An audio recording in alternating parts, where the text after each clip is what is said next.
Hey guys, Crackerjack here. Today we're going to be looking at some of the badges you can actually get in the Dusty Trip today. And I wanted to make this video because a lot of people are looking to get these badges, but there's not really a lot of places to find out where to get them aside from the badge page, which is pretty descriptive by itself. But I figured that I'd show you some actual footage of me getting all of these badges because these badges are some of the badges are pretty easy to get, some of the badges are pretty hard to get. But either way, let's look into some of the badges that you can get in a Dusty Trip.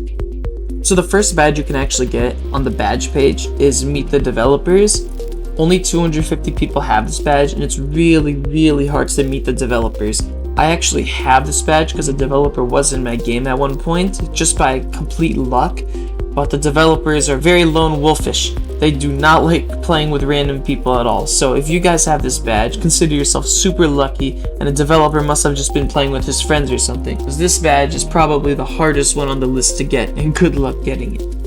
Now these next few badges are actually really straightforward on how to get them. It's just getting there is really difficult sometimes. The first badge in this group of badges is the 1000 meters badge, and all you have to do to get this badge is simply pass 1000 meters. It's not that hard to get to 1000 meters because it's literally just right there. There's nothing stopping you. The next badge is to get to 5000 meters. That one is a little bit more harder because, well, you have to get past the bridge, or go near the bridge at least, and that could take a little bit. Usually it takes me around 10 minutes to get to the bridge, but it's not too difficult in my opinion. You just have to keep driving. Now the third badge is actually really difficult to get. This is the 10,000 meter badge, and as you all know, at 10,000 meters is the bandit blockade, which is obviously one of my favorites. And of course the way you get past that is you have to drive through while you're getting shot at by so many different people, and it's very difficult sometimes to actually get through, which is why this badge is really difficult to get. Then there's the 15,000 meter badge. That one's not too difficult to get once you pass 15,000 meters, because that one is really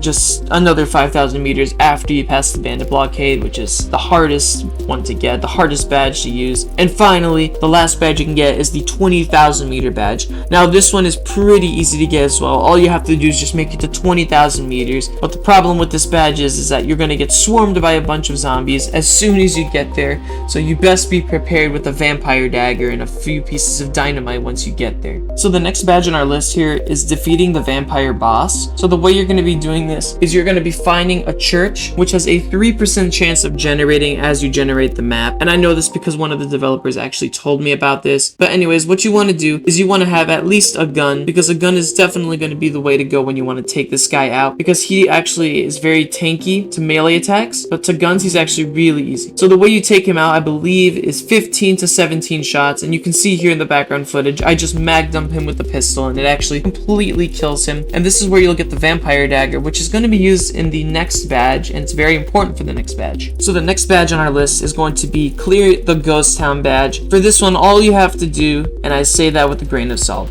all you have to do is kill all of the zombies in the ghost town. And the way to do this, as you can see in the background footage, is to use the vampire. Now what this vampire dagger does is it actually one-shots anything in the game. You could one-shot your friends, you could one-shot the zombies, you could one-shot the hobos, you could even one-shot the vampire if you have enough charges. And the way you get charges for the vampire knife is just simply by killing things with it. If you kill something with the vampire knife, it'll do way more damage than it did before. And the most damage you could do is if you kill 15 different hobos, or 15 different anything really. All you have to do to clear out the ghost town is you go up to the ghost town with the vampire knife in hand, and you tap your W button, or you tap your move button, so you move very slowly forward, and you'll attract maybe a group of 5 to 10 zombies each time. And all you want to do is jump on top of their heads like you're seeing in the footage now, so they don't damage you, and you can just slice them and dice them up. They're really easy to kill, and especially if you have the 3 times health game pass, it'll be so much easier. You won't even have to jump around as much. You can literally fight 30 waves of zombies at once if you really wanted to with that game pass. But for you free-to-play players, all you have to do is just jump on top of the heads, just look down and let the knife do all the work. And after that, you'll eventually clear the zombie town, you'll get the badge, and it'll turn very nice sunny day, and you'll get so much loot at this place. There is an absurd amount of loot, and it is worth clearing this out every time. Now the final badge we're going to be looking at, which is truly the hardest badge to get in this game, is actually actually the really most simplest badge to get if it actually works. So the badge I'm talking about is actually the welcome badge. This badge does not work. Nobody has this badge at all. Not even I have this badge. Not even the developers have this badge. So it's actually impossible to get every single badge in this game right now. I'm sure that's going to be fixed in a future patch or a future update, but I'm sure that this badge is not really worth anything because it